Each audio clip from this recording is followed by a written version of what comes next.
Hello, everyone. In this English episode, we will be focusing on English conversation. Listening to English conversation is an essential part of improving your English language skills. It can help you improve your listening, speaking, and comprehension skills. In this video, I will ask your opinion about this question. Are plants intelligent? You can comment what you like, and now we will be talking about this. Let's start. Two friends gathered in a quiet coffee with outdoor tables have a fascinating conversation. Hello, Michael. How are you? Very good, Jenny. And you? How is everything going? Well. Hey, I've been thinking about something pretty interesting lately, and I wanted to discuss it with you. Oh yeah? What is it?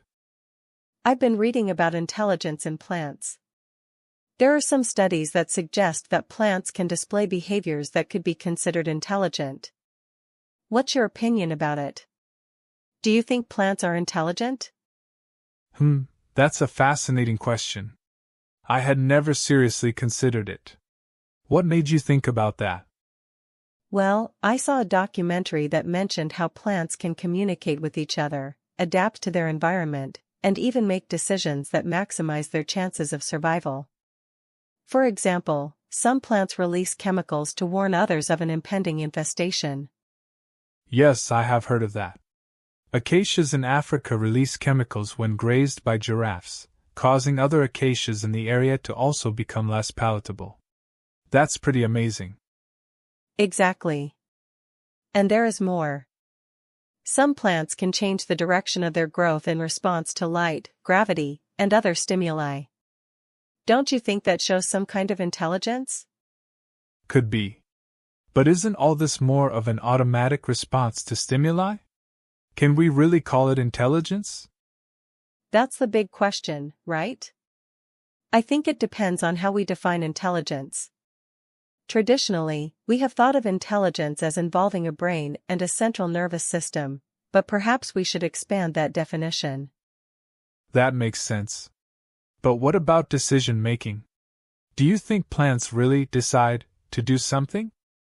Well, a recent study showed that plant roots can avoid obstacles in the soil and grow toward areas with more nutrients. They can even compete with the roots of other plants for resources. That sounds pretty strategic, doesn't it? Wow, that's amazing. So are you saying that plants have some kind of instinctive intelligence that helps them survive and thrive? Exactly.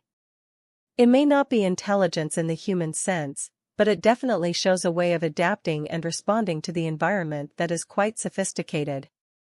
Interesting. I wonder how scientists measure this. What kind of experiments have you done to test these theories? They have done all kinds of studies. For example, one of the best known is that of Mimosa pudica, a plant that closes its leaves when touched. The researchers discovered that after several touches, the plant stopped closing its leaves, as if it had learned that there was no danger. That sounds like some kind of apprenticeship. Do you think this could change the way we see nature and the world around us? Absolutely. If we accept that plants can display forms of intelligence, that changes our perception of plant life. It makes us see them not only as passive organisms, but as active and dynamic beings. So how do you think this might affect the way we interact with the environment? I think we could start to have more respect for plants and ecosystems in general. We could be more aware of the importance of preserving biodiversity and understand that each plant, no matter how simple it may seem, has a crucial role in its environment. You're right. Perhaps this could also influence farming and gardening. If we better understand how plants respond to their environment, we could improve our practices to be more sustainable. Exactly.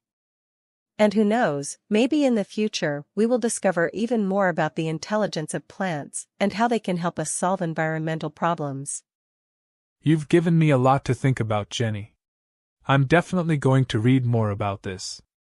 Thank you for bringing this topic to the table. You're welcome, Michael. It is always a pleasure to discuss these topics with you. And who knows, maybe one day we can make a documentary about plant intelligence.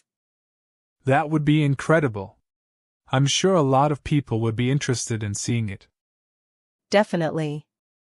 Well, let's continue enjoying our coffee and this fascinating conversation about nature.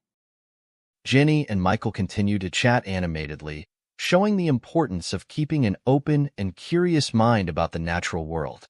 What do you think? Do you think plants are intelligent? Leave your comments below and don't forget to subscribe for more fascinating conversations about nature and science. See you next time.